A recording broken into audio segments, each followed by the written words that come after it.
everyone, welcome to Garden Fork Radio. It's the eclectic DIY show. You're here with Eric and Rick. Welcome, sir. Oh, baby, it's cold outside. Yeah, it's freezing on the East Coast, everyone. Yeah, it's 19 here in Margaritaville, Nord, and that's quite unusual for us. Up at the house, it was minus 11, and I am down in New York City because there's no way I'm going up there. Well, I was afraid you're going to be stuck up there. You sent me a text message, said you've been iced in pretty good, and then the snow came, and there's nothing more treacherous than snow on top of ice. Boy, but our town and the state of Connecticut in general, despite having this huge budget woes, they clean the roads right quick. They're quite good at it. So they have a new product that they spray on the roads before the storm. It's a liquid, and then it dries on the pavement. If you're in New England and you see these like six, it looks like someone dribbled 6 lines of liquid on the asphalt and then it dried. And it helps the snow doesn't adhere and the ice doesn't adhere, I think, and I think it's easier to remove.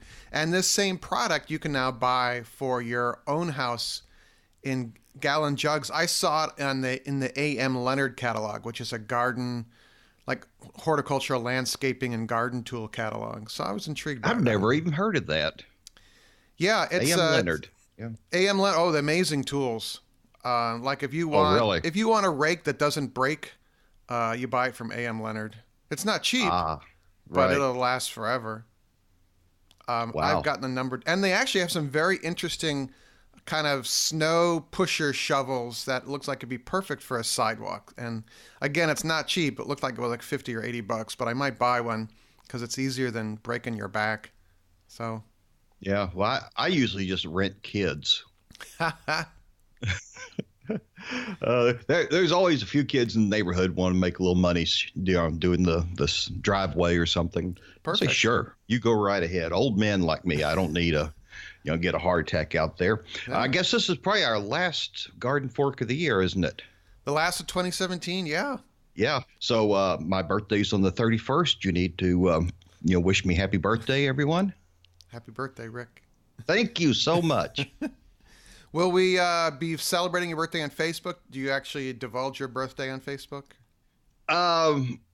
I think I do, but the year is all wrong. I think I rolled it back to 1900 or something. But yeah, it's no secret. I'll be eligible for Medicare this year. So, wow, you'll really be an adult then. Yeah, I feel like I'm growing up a little bit now. Hey, we have a little Garden Fork housekeeping. There we go. Yeah, I'm a little tongue-tied. Amazon is kind of moving the goalposts, I'll say. And I guess this has always been in their terms of service for Amazon affiliates like myself. But we can no longer ask you to support Garden Fork by shopping on Amazon. It creates an uncomfortable pitch, basically, for Amazon. They would rather have people that want to come to their site to buy a specific product that Garden Fork recommends. So, but we also have a Garden Fork shopping page on Amazon, and that information for that and linking to that will be in the show notes here. And if you want to go see our recommended products on our Amazon shop, I will link to that information in the show notes here. But if you're just using a generic link from Garden Fork to go to Amazon's homepage and start shopping, please don't do that anymore because it will get me in trouble. That's too bad. What a shame. Well, hey, it's their ship, and I'm just one of the crew. So yeah. But still, lots of times I don't know what I want. I'm just kind of wandering around saying, well, what's this? What's that? Because, I feel bad about this. I kind of like to support some of my local merchants, and I was looking for one of those balls that for the dogs that drops food. just every now and then. You put a Right. little kibble in a hole, and it's offset a little bit, and so the dogs have to really work it to get something to fall out. And I spent half a day. I went to 3 different independent or local regional pet stores, and I couldn't find one anywhere. And I sit down at the computer and I hit Amazon and I find it in less than 2 minutes, and then it's here the next day. And, that's just, I feel bad not being able to find stuff, but you realized how difficult it was before Amazon to really do a good job of shopping and how time consuming it was. Yeah, it's a complicated subject. I'll just say that because I do like to shop locally. I love my local grocery store. So right, yeah. It has a whole aisle of Goya food products. I love Goya. It's just it's cheap, it's quality products, and and for some reason in our stores they carry it in the Hispanic food aisle, they call it. But it's just, plain stuff, and they have really good lentils. They have my favorite lentils, Goya lentils, are Pardina lentils. And I actually have a video about making a lentil and carrot stew with those. And they're like a brown lentil, but brown lentils, when you cook them, they kind of fall apart. They get kind of mushy. And the Pardinos hold their shape, and I put in coriander seed and onion and garlic and carrot, and it's wicked simple to make. You can make it on the stovetop or in your slow cooker or your multi-cooker. But their chickpeas I think their canned chickpeas are delicious, even though I make chickpeas in my Instant Pot now. But their chickpeas were the highest rated chickpeas in the Cook's Illustrated magazine recently. So. Oh, really? I really like their spices. Yeah. When I'm looking, we use a lot of chili powder, particularly in the winter, and it's like a third the cost of the stuff on the other spice aisle. So I just love Goya. Yay! I think they're based in New Jersey. So maybe you talked about your cooker, your pressure. What's it called? It's called a multi-cooker. That's the generic name, but it's an Instant Pot. Instant Pot, that's it. You did a great video on yogurt, and we had almost as much participation on the YouTube page about yogurt making as we did anything else this last year. It's interesting how I've gotten better at trying to engage the audience in the videos simply by asking people what they think. And it's kind of funny how if you just ask, people will share. And it's actually the recent surge in comments has been very heartening for me because I've been kind of bummed out lately. So, but yeah, it's a great, obviously I'm an Instant Pot fanboy, but it's really great for making yogurt. Either you can make it right in the Instant Pot, the stainless steel pot inside. I make it in mason jars, but you have to heat milk up to X temperature to align. It's not sterilizing it, I learned. I got yelled at actually about this in the comments. You're aligning the proteins. You're doing something with the proteins in the milk so that they will become yogurt. Right. You're loosening the bonds of the proteins. They call it denaturing, but that's what you're doing.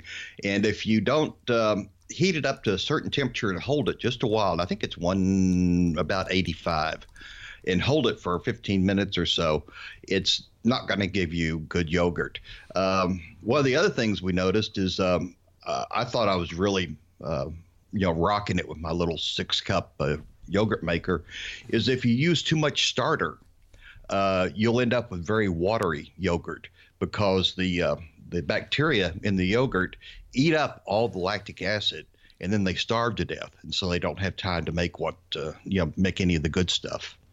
Yeah, you posted that. I thought that was interesting. How has been your do we call them heirloom yogurt starter? Oh, well, concoctions. Cultures for Health is where I get mine. And what I'm looking for is the greatest diversity of bacillus in their starters. And the one they have, the mild, is the one that has the greatest variety, and so that's the one I buy. And I'll put a new one into the mix every day or so, or every other making of yogurt, just to keep the culture strong. But I also go down to the health food store, and over in the refrigerated aisle, you can buy the probiotic capsules, and they're in the refrigerated section, so they're live, and I'll add those to my yogurt as well. And I figure about maybe most of them die, but I'm looking for the greatest variety I can of bacillus I can get in there. So it's working really well for me to help your biome in your gut. That's right. There's a podcast called Science Versus. Yes. Put out by Gimlet Media, and they were talking about obesity, and they touched on some research that I read about in the New York Times about your biome. Your biome in your stomach and your intestine is very unique, and that determines whether you have weight issues or not, whether you have a propensity for gaining weight or being thin. It was interesting. Right. Yeah. I have the gaining weight propensity. So. I'm afraid I do too. But I'm trying to adjust my biome as best I can. One of the other things I found out is that yogurt, the bacillus in yogurt, is really good at working on the biome in your stomach, but it's kombucha and kefir that work on the bacillus in your intestines, and they need a lot of roughage, so vegetables and that kind of stuff, to be able to hang on long enough to actually penetrate the mucus lining and begin to populate your lower intestines. So it's a fascinating subject. It used to think that we were just people, but now we find out that we're mostly bugs of some other sort. And I think that's really interesting. This is an interesting podcast, considering we had nothing to talk about when we started. If you, I love Science Versus. Like you say, it's from Gimlet Media. They did one recently on GMOs and health, and I started to recommend it, and it was the day before Christmas. I said, if I recommend this the day before Christmas, sure enough, somebody's going to start talking about it at Christmas dinner. Yeah. And there will be a murder, and it'll be my fault. So I thought maybe I'll just leave that one alone for a while. But it is fascinating, and I think most people really don't quite understand the process behind GMO. And I'm not saying they're all good, and I'm certainly not saying the companies have always acted honorably. But I think we could use a bit more actual scientific understanding of what's going on there. But we can talk about that some other time. Right. When we talk about have another fake news podcast. So yeah. I really liked your walk in the woods with the 4 dogs. You had Charlie Pup and what's her name? Henry, Charlie Pup, Blaze, and Colt. Yeah, you had the 2 black dogs. That's because Rick is one of our Patreon contributors, and Rick just increased his monthly contribution to Garden Fork. Well, I'm working on. I was looking at my Patreon list, and a couple of guys dropped out. They stopped doing it. I don't know if they got upset about the terms of the contract or what. That was that big miss last year. But earlier this month. But anyway, and so I just reallocated the funds, and so I'm still putting out the same amount of money. I just reallocated it to the people who are still producing stuff, and it's not that much. I think we allocate about $25 a month, and it goes a couple bucks here and $2-3 over there, and just to let people that I really enjoy their work and who are producing really unique and interesting things to give them a little encouragement and give them enough money to buy some doodads for the projects they make. A lot of these people I follow are makers of some sort, whether it's videos or it's I support a woman in France, Yvonne, who is a talented artist. She actually lived in my neighborhood. Her husband's military, French military, and they were here with NATO. and we got to know them. And she's an extremely talented artist. And so when she went on Patreon, I give a little money every month just so she'll have art supplies and that kind of thing. Yay! Yay! Well, the video we're talking about, and this is a shameless plug, is I do a very informal video blog at least once a month for the Patreon contributors, and you can start at $1 a month, which is $12 a year, which is 2 cups of coffee basically at Starbucks, and I just kind of, it's a little bit of behind the scenes, and I went on I call it the Woods Walk. My neighbor has a couple of 100 acres, and there are trails through there, and we hike through there.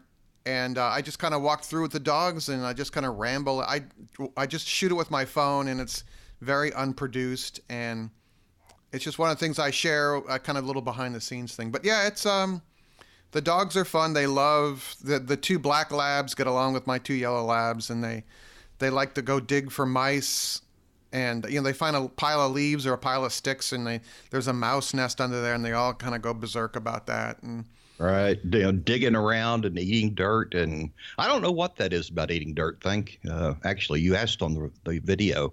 Yeah, I don't know either. But yeah, you're right. Maybe it is some sort of nutrients, but dogs just do doggy things sometimes.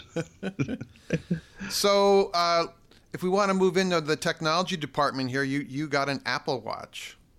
Oh, I did. I've been wanting one for a while. It's the one that does not have cellular. I don't need another cellular device in my house, but I just wanted to have it to play with it. And the Apple Watch 3 is became sophisticated enough this year and stable enough and interesting enough that I asked for one for my birthday, which is the 31st. Did I mention that? Yeah, that's the second time. Yeah. And I got to keep it instead of having to wait to get it wrapped because I'm old, and she thought I might die before then. So so far it's been fun. It's been interesting to use. One of the things I've noticed is when I wear the Apple Watch, because it pairs with my phone, I look at my phone a lot less because you can set it up any number of ways. But so your messages will be there, and you just kind of flip down and stroke down from the top, and your messages, you can say, oh, okay, I see that. And usually it's nothing. You just ignore it. But it buzzes your wrist a little bit. But it does all kinds of interesting things, and I'm just I love toys that I can play with, and this is my new toy. So why don't you give us some examples of what you would do with it? Well, I wear it. Yeah. It tells Tell us what time it is. Tells what time it is. It is ultimately you can do almost anything with it. I can add notes to Evernote by voice, and it'll transcribe them for me.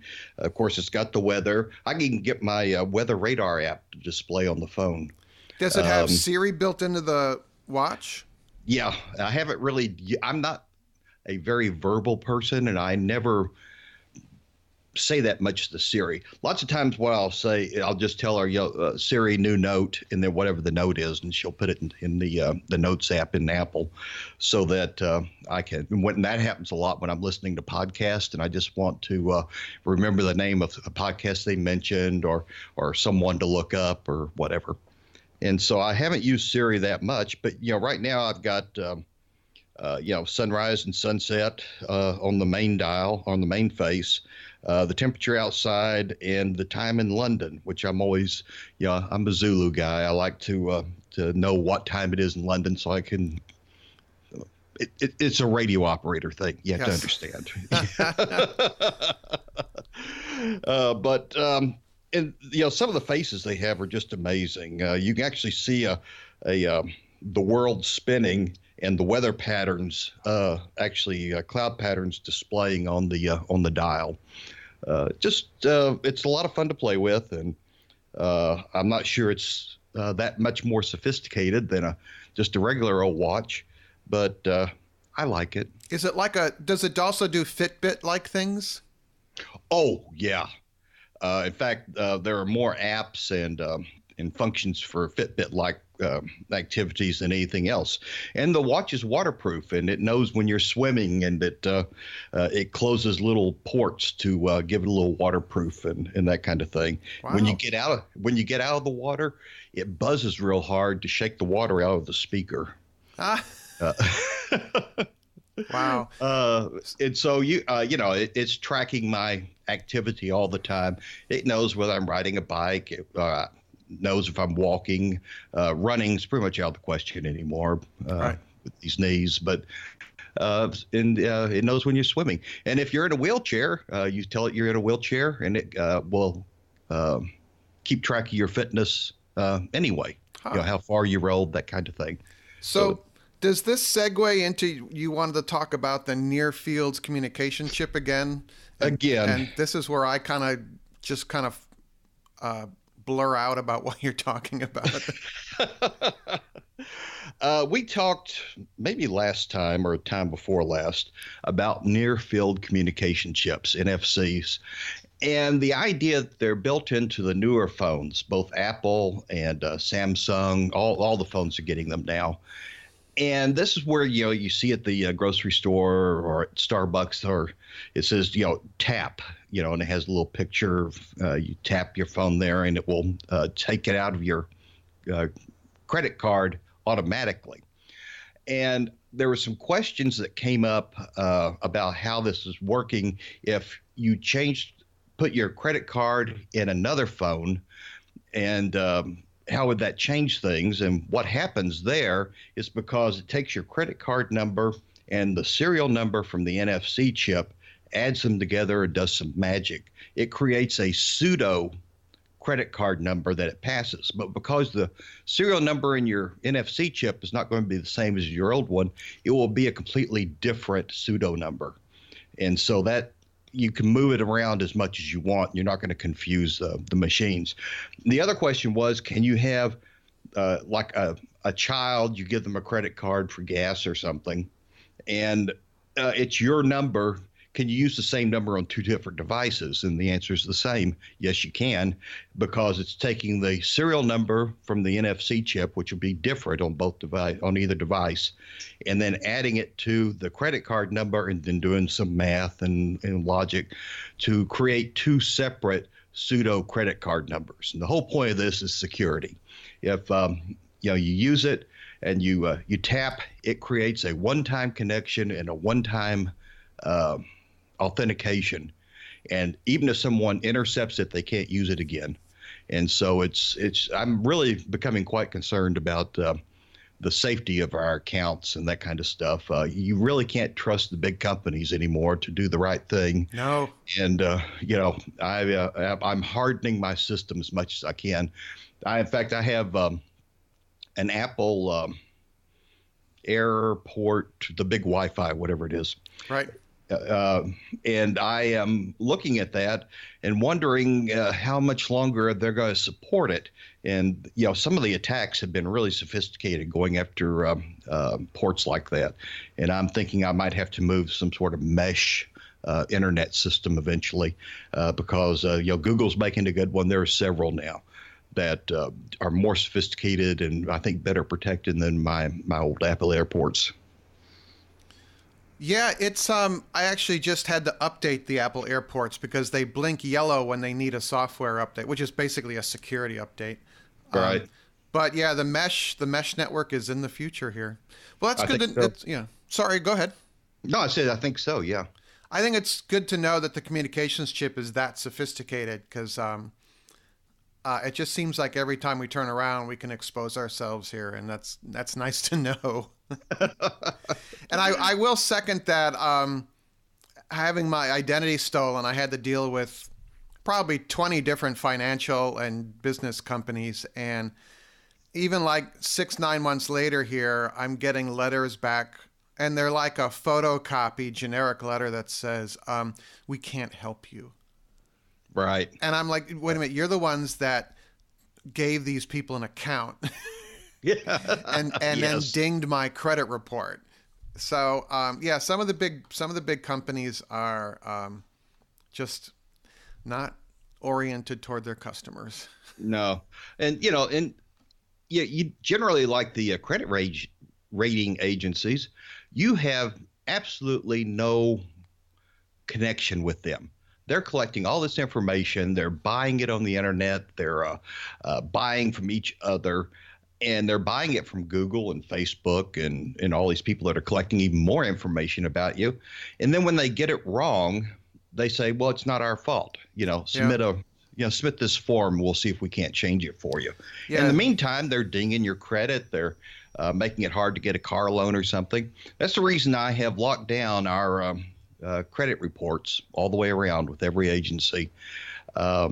It's not that often anymore we need to buy something big.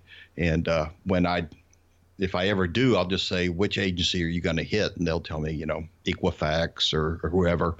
And I'll, unlock that one for them to check, and then I'll lock it back up.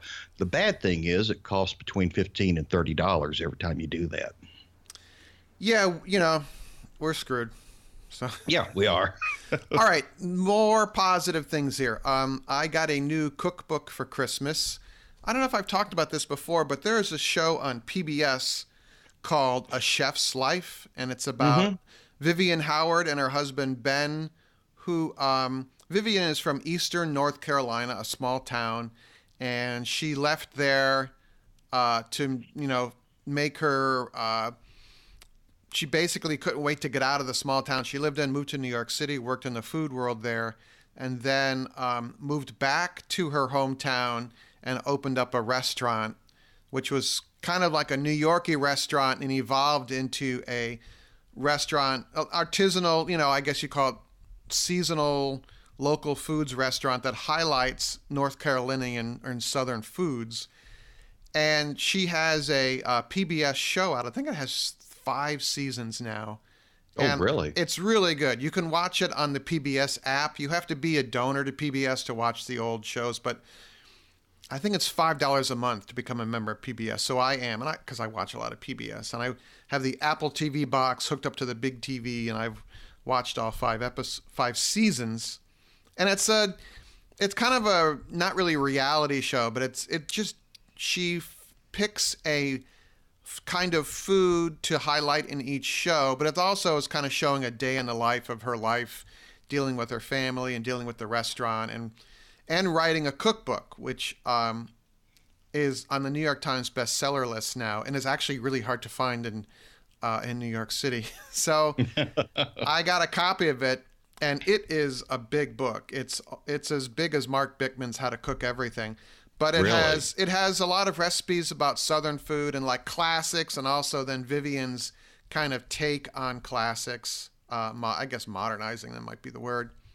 But talking about simple things like hoe cakes and Johnny cakes and things, and because I love cornbreads. But there's also a ton of stories.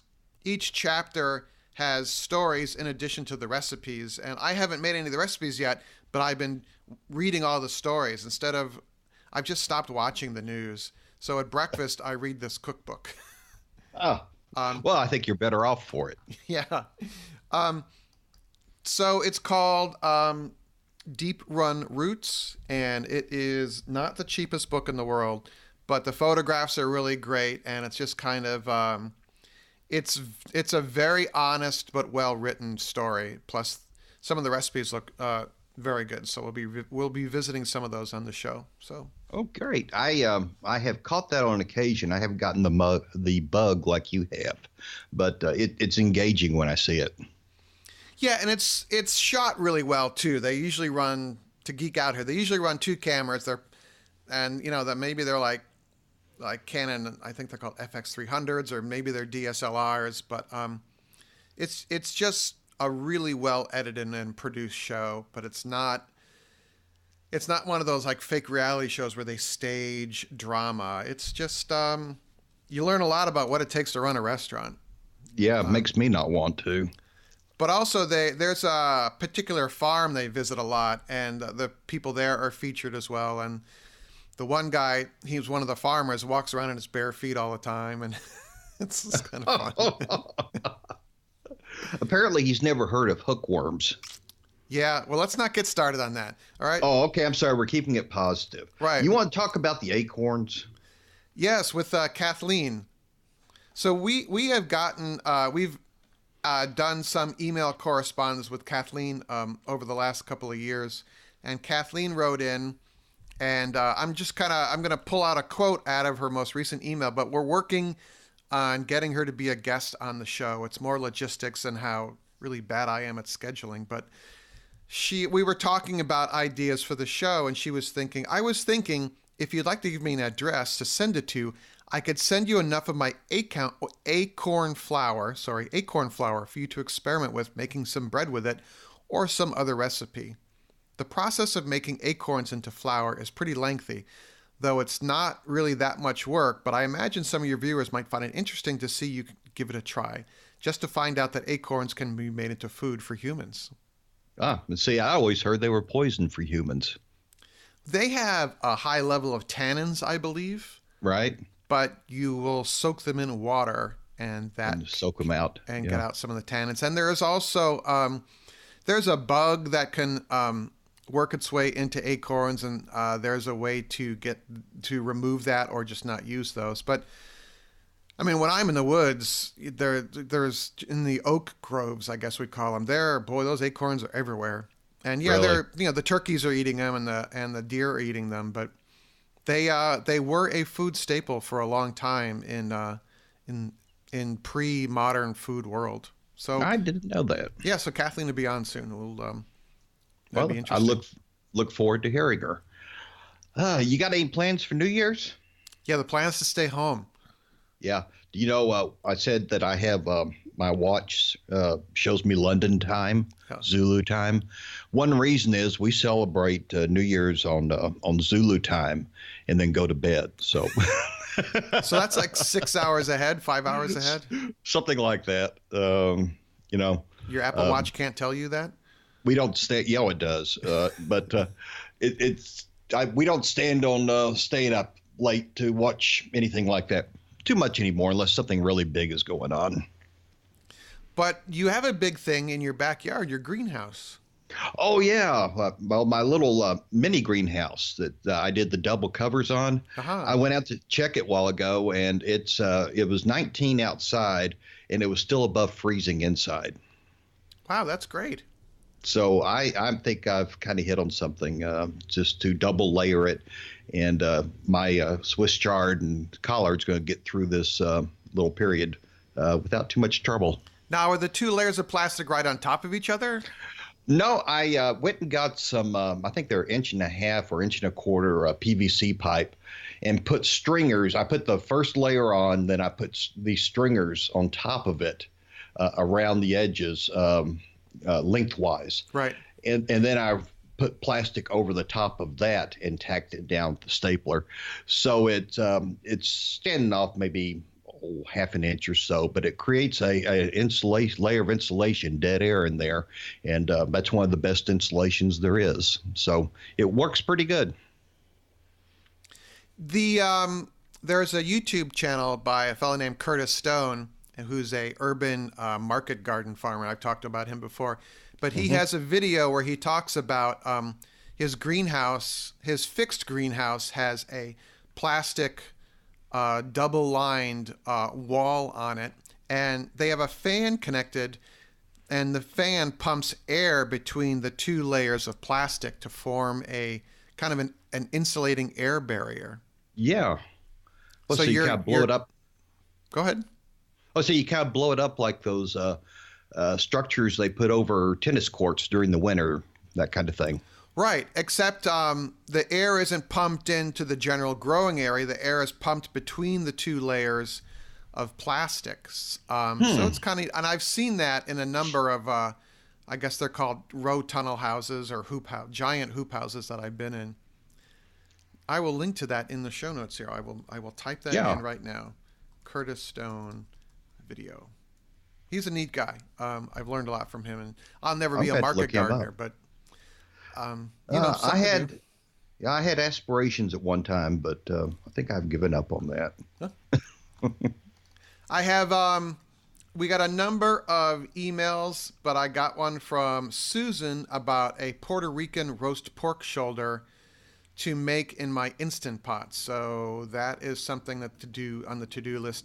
I'm struggling with the Instant Pot and cooking a pork shoulder. So I got a couple emails from people. And a gentleman talked about he is a barbecue expert. And I think I've lost his email. Oh, no, I am a knucklehead. It's there somewhere with all the other stuff. But I responded to him asking him some stuff, and I hope to be hearing back from him. He was a barbecue expert. So wow. Don't you love how organized I am here? So well, but I love how these things go. They're kind of flow of consciousness podcast. Yeah. Yeah, we science versus we are not. So no. Okay, well, I bet you people have about gotten to where they're going to be. Yep. We're at the 40-minute mark just now. So I'm going to wish you and all the Garden Fork listeners a happy New Year's, and you be careful here at the end of the year. Yeah, and you as well. Thank you, everyone, for your support, and we'll see you next year. Okay, adios, my friend. Garden Fork's theme music is used under license from uniquetracks.com.